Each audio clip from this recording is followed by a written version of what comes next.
There's nothing you can do to stop it. There isn't. It will be exposed. All of it. It's going to come out in the open. All of it. That's the point. Because I mentioned this before,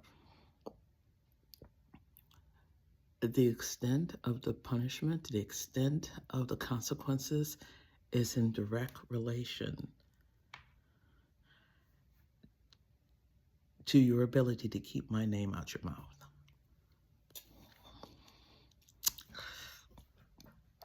They also knew this, by the way. Those of you who are new to this and not really understanding, they also knew that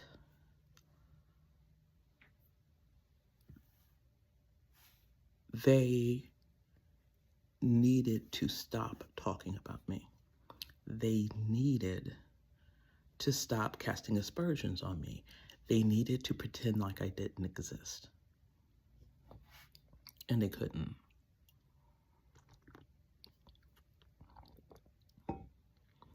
And they knew that I would tell the truth, because I do.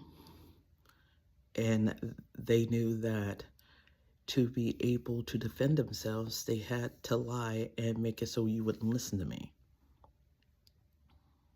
Here's the thing. It didn't matter, because it was going to come out anyway. And you will hear me say it. And you'll be told that I'm a liar or crazy or paranoid or bitter or what have you. But then I would make it so people are able to talk about it on their own. My team, my actual team, and the Lord would shape circumstances to prove that everything I said was true.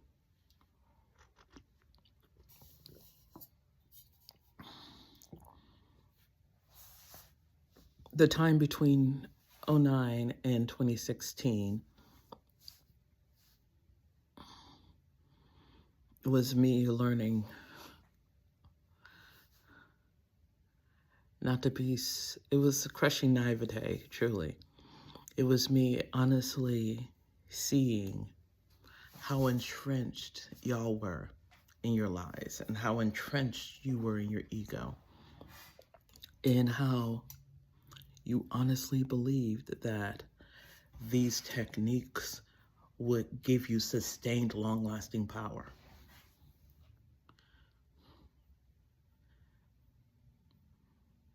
It reminds me of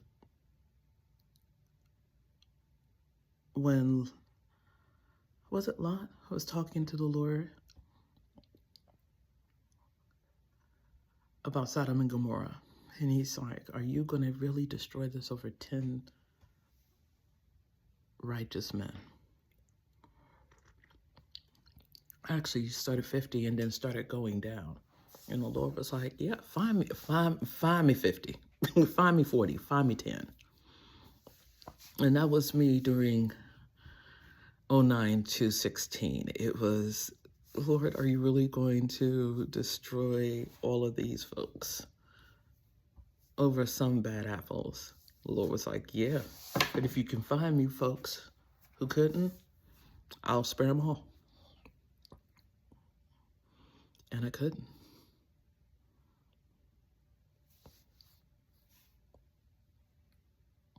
I couldn't.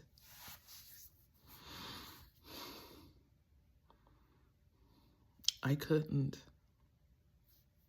And that's what made me upset. That was what made me so angry. Because there were many of you who couldn't and wouldn't do that to me, but you protected those who would. And that's just as bad.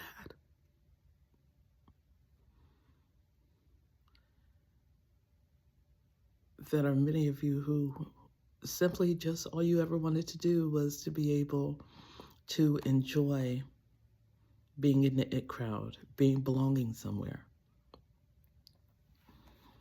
getting some of the perks. And all you had to do was say nothing. And so you said nothing. And now you got to get swept up with them as well.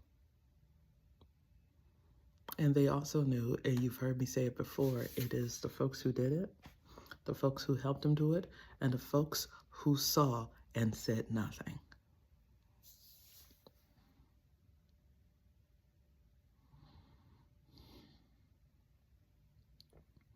And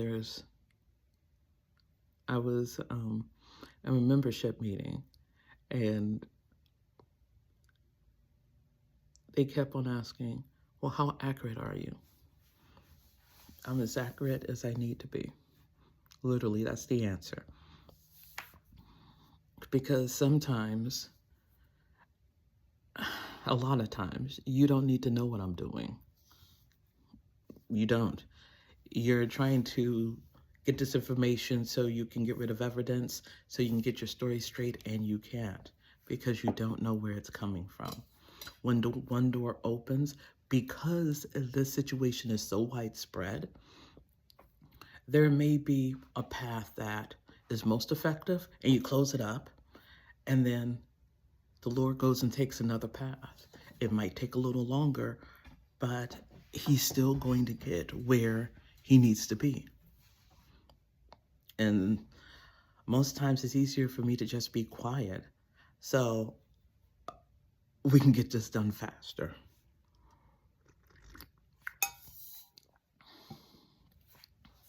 Another question was, what do I know?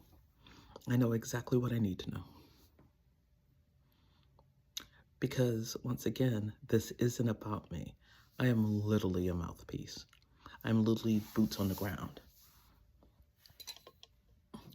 I was the one who was sent to verbally say it, so you cannot say that no one told you. That's my job. You stopping me isn't going to stop what's coming. And if anything, I am the proof of what you are doing. What you're doing to me is proof of what you've been doing to hundreds of people, if not thousands. The difference is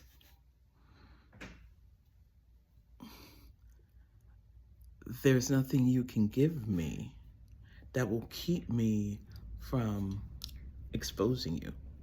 The only thing you can do at this point is repent and apologize. And it's coming on 8 minutes, and I'm going to spend the next section talking about what I want and what I consider an apology.